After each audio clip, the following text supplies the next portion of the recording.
Hey folks, Dr. Mike here for Renaissance Periodization. Our last video on breaking through strength plateaus is video number 10, altering exercises, specifically your assistance work. Your assistance work and not the core competition lifts. We'll get to those at the end of this presentation. So, at some point, especially the assistance lifts you're using, can become stale.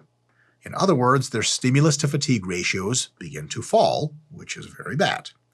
Now, for a strength exercise, the stimulus to fatigue ratio is calculated or inferred a little bit differently than for hypertrophy, but it's a lot of similar stuff. So here we go. 5 points.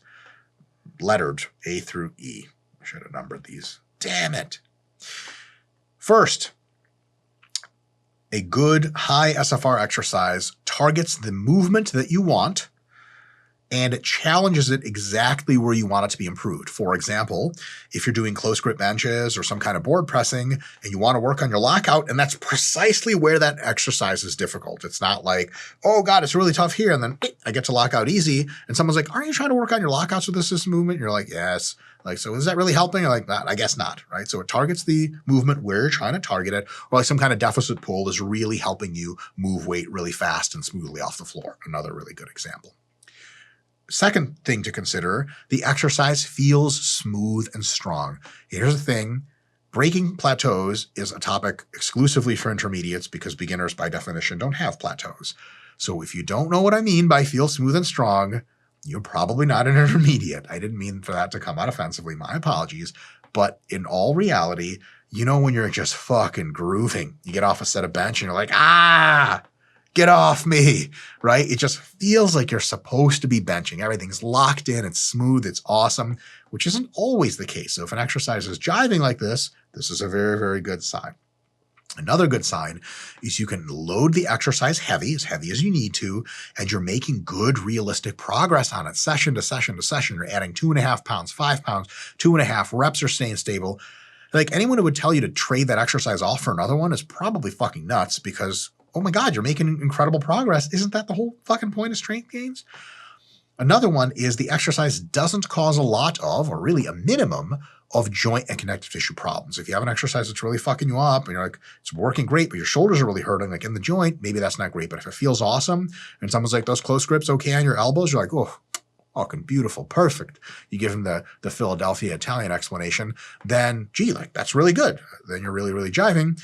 And in relation to all those benefits, especially the first 3 points, that exercise doesn't drain you a ton psychologically or physically. Because like you could have a great assistance exercise, but it takes a shitload of time to set up and it really just beats you the fuck up psychologically. Like, man, I got to do these weighted dips. I fucking hate these things. And afterwards, I feel like my soul is leaving my body. I don't want to train for days after. Well, it might be even a very beneficial exercise, but the psychological cost or the physical cost just may not be worth it, right? So it's got to be worth it. A good stimulus, a lot of stimulus, and a low amount of fatigue. Thus, the ratio is really good. So that's what we're looking for. Now, staleness can be more technically accurately described as a falling stimulus to fatigue ratio, right? What does it look like when your exercises and strength begin to get really stale? So first is the exercise is no longer really limited by the target muscle and movement.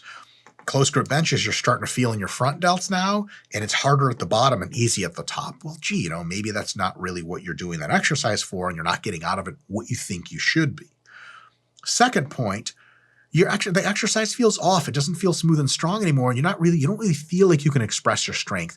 You guys ever been on a weird, shitty machine at some new gym, and it's like a pressing machine, and you're like, I don't fucking the handles move all independently. Fuck, the chair's kind of wobbly.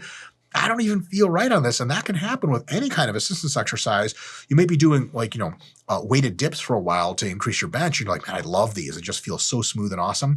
And then for a few weeks, they feel weird and kind of like you're sort of like your balance is off. You don't feel like you can really drive as much as you used to. And that's not a good thing because those kinds of feelings propel more and more gains. And if you don't feel stable and like you're doing a good job, maybe you won't be able to make as much progress.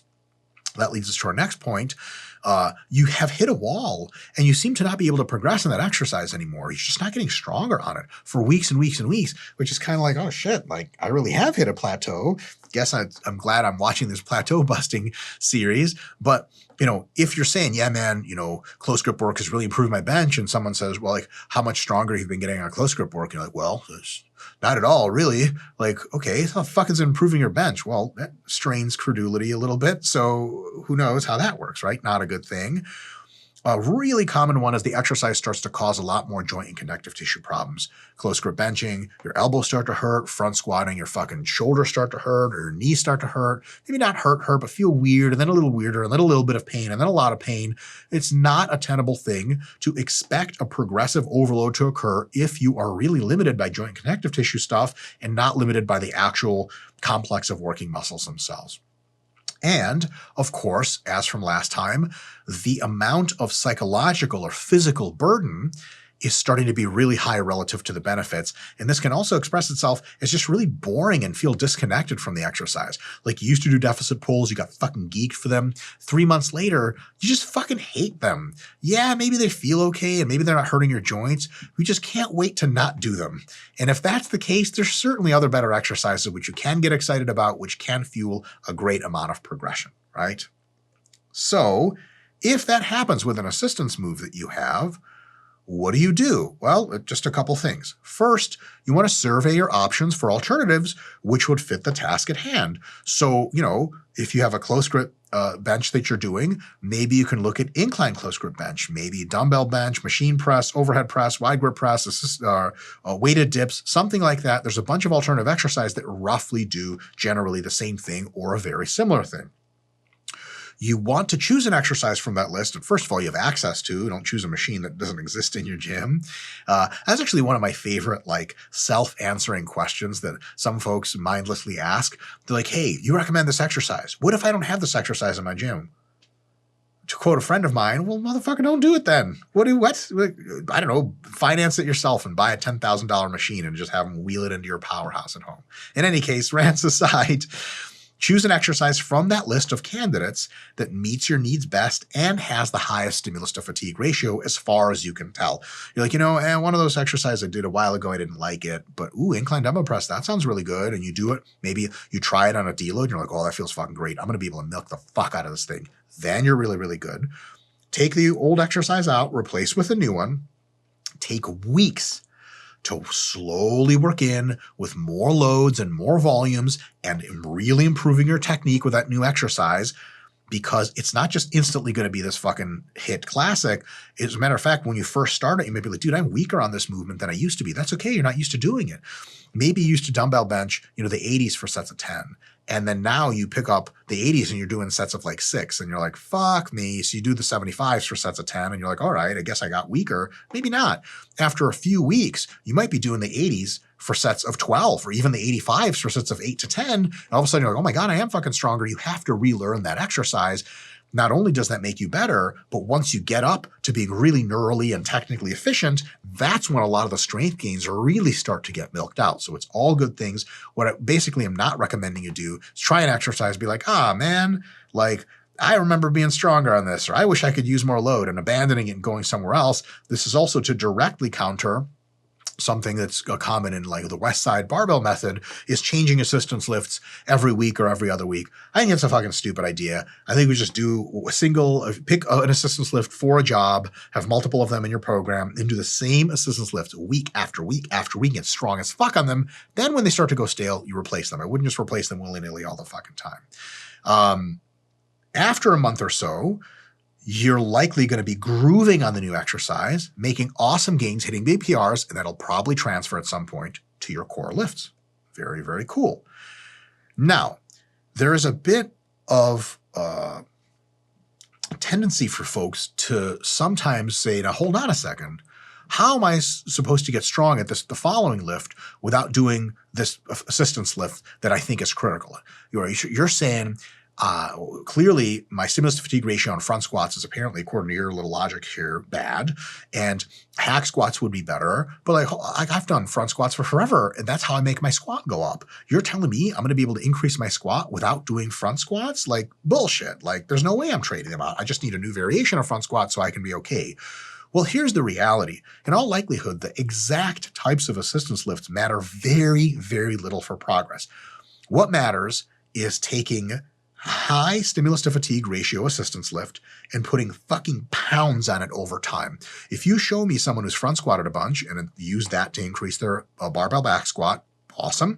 If they get on the hack squat and it's remotely a good high stimulus to fatigue ratio movement and they just milk it out to where they started hack squatting 400 pounds and after a few months they're up to doing 500 for sets of 8 or something, of course it's going to fucking make their legs stronger. Holy shit. And of course that has to translate at some point in some way to the high bar squat, and it's almost certainly going to work.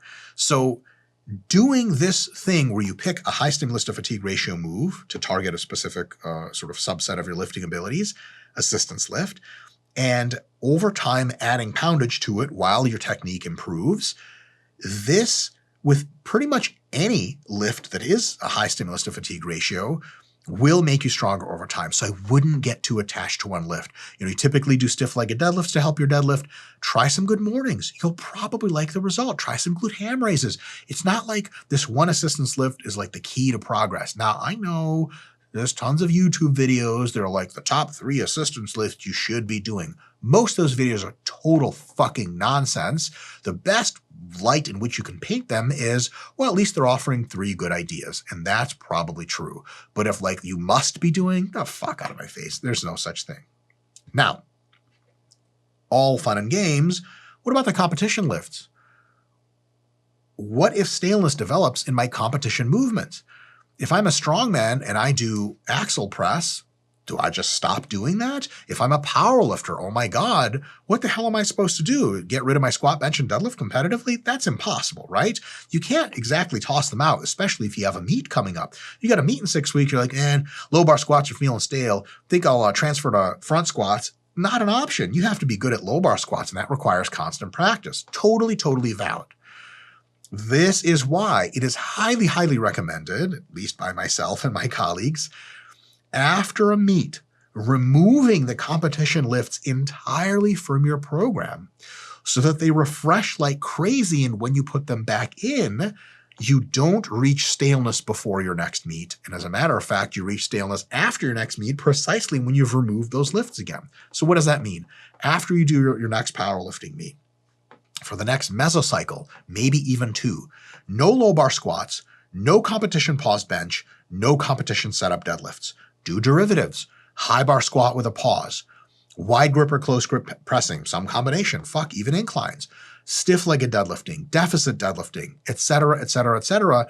These movements will still put on tons of mass. They'll still develop a hardcore amount of raw general strength.